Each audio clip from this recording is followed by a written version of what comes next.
my bangs, and now all I can think is that I look like Jan Brady. Sure, Jan. What's up, witches? I'm back with another Pagan Bookworm review for you today, and I'm very excited for this month's video because the books that I want to talk to you about are books from authors in the Norse Pagan community. So I have two books to review for you today that I have in hardcover, and those are two books of poetry.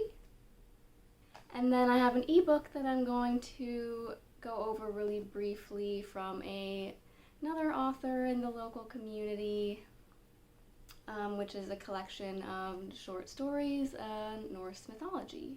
So let's get into it. These books I actually read a few months ago back on a camping trip that me and my husband went on. What better time to take some paperback books with you out into the woods and get away from, technology for a few days. I figured that would be a really good time to take these poetry books out into some nature with me and really be able to devote my full time and attention to them. So the first one is The Oath, a heathen poet's journey, and the second book of poems is called The Chaos Path, and both are by Jason Rawls, who is also a member of the Norse Pagan community. Man, these fucking mosquitoes in here. So I read these two books back to back simultaneously, sitting in our little cabin in the woods, and what I really liked about these collections of poetry is that poetry in general has always probably been the most difficult literary art form for me to connect with, both with reading it and writing it. I just, for some reason, whenever we would spend time on poetry in English class in school, it just wasn't a genre that held much interest to me. I guess maybe because it is so, metaphorical and interpretive that it might just be hard for a younger mind to connect with it in depth. So most of the time, the greater meanings of poems that we read in school were just kind of like whoosh, lost on me. And when it comes to writing poetry, I also find that very difficult for some reason. I have like a Hallmark card switch in my head that I can't flip off, and every time I sit down to write poetry, it always ends up rhyming. Like, I have this compulsive need to rhyme poetry when I write it, and it comes off cheesy, and I hate it, and I don't know, I don't know, I just can't break out of that.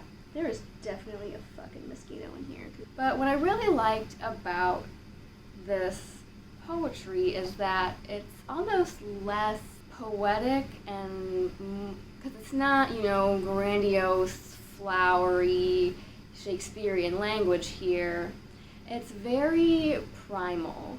And what really spoke to me about these poems is that it's almost more like a guided journey or a guided meditation / shamanistic journey. And I guess that makes sense because it is called, volume 1 is called The Heathen Poet's Journey. And then volume 2, the Chaos Path, is called A Heathen Poet Seeks His Heart. Not only was just the topic itself, relevant to me and my interest as someone who's also just starting out on the path of Norse paganism, but oh, my Loki. Talk about distracting. It's like some mosquito apparently got in here and has just been like royally feasting on me ever since I sat down to film this. So I'm getting progressively itchier as I film. Yay. Oh, there you are, you bastard. I'll fucking get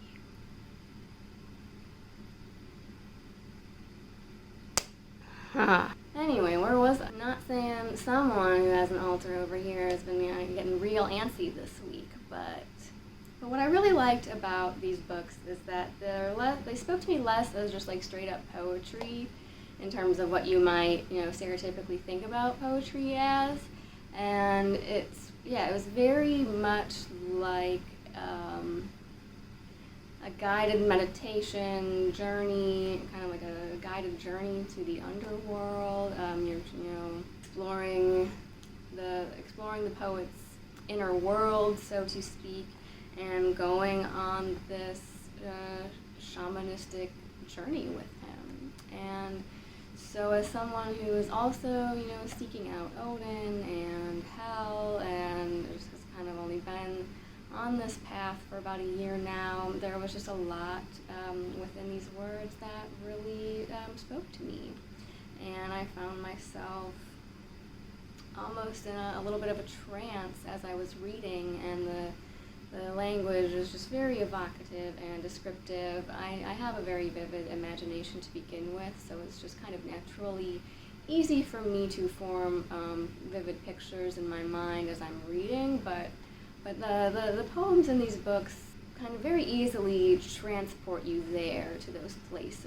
If you are interested in heathenry or poetry or kind of guided journeys to the underworld, or just want to hear read about a fellow pagan's experiences on this path in a very, descriptive and evocative way, then definitely check these two books out and support someone in our fellow pagan communities. Highly recommend those.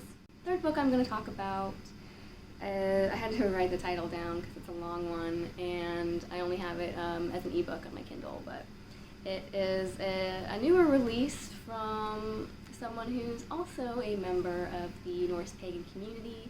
And this gentleman I did have the privilege to meet at the first gathering that I attended back in the spring around Ostara, and also was able to hear him recite some of his stories out loud, and had kind of story time at the gathering. So that was really fun to see these kind of grown adults gathering around, listening raptly to someone tell an oral tradition of the gods. And so this book is called Tales of the North, of the Old Gods and Their Ways by Blade Kirkland. So, shout out Babushka Grandma. And what I really liked about these stories is that it's a very short book. It didn't take me very long to get through them all, because it's just kind of going through some of the very foundational Norse myths that you'll come across in a more easily digestible format than you might see with the Eddas, like Snorri's versions, even, Crawford's more scholarly translations and things like that. This is a little bit more straightforward and really easily accessible to everyone, which is what I liked about it. And the way in which he writes it harkens back to those ancient oral traditions by which these stories would have been traditionally passed down back in the day. He has a very storytelling format to the way that they approach the tales, and I could easily see someone sitting down with this book and reading it to their children at night as a bedtime story. That's kind of the way it came across to me, and kind of the approach that they seem to be taking about it. The creation myth, and what other tales? I think it briefly touches on, Völuspá, what you'll see in Völuspá when it talks about Ragnarok.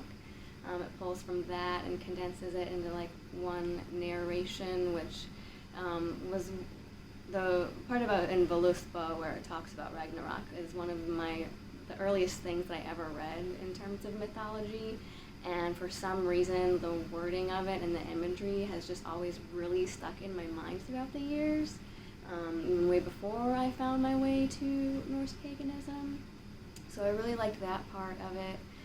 There was the inclusion of one or two smaller stories about Thor that I had heard reference to in other places, but hadn't ever seen the story itself anywhere, so I liked that. And I have heard that there is another volume of stories in the works, some of which I heard at the gathering, and I'm very excited to see. Major props to you, Blade Babushka. Enjoyed your work and can't wait to see more from you. Yeah, if you're looking for just a kind of quick, easy of getting, kind of dipping your toes into the depths that are Norse mythology, that's a very good, like, beginner's introduction, I would say, because it doesn't get too much into the more, obscure or complex stories, at least not in this volume. It's just kind of going from the basics forward, and like I said, a really cool traditional storytelling format. And as I was thinking about this book, getting ready to sit down and review it, one thing that I thought would be really cool to see is to eventually come out with an illustrated storybook version, because of the way he narrates. I think that it would lend itself really well to that. And that's really all I have to talk to you about in this video. I have some more books that I've been reading throughout July, but that I didn't quite get finished in time to sit down and kind of do an in-depth review video about it for this month. So look forward to seeing those for my August Pagan Bookworm reviews, but I really enjoyed these stories and poems from some authors within the community that I'm a part of. So definitely go and show them some support and check out these wonderful books from these authors. And I will see you in the next one.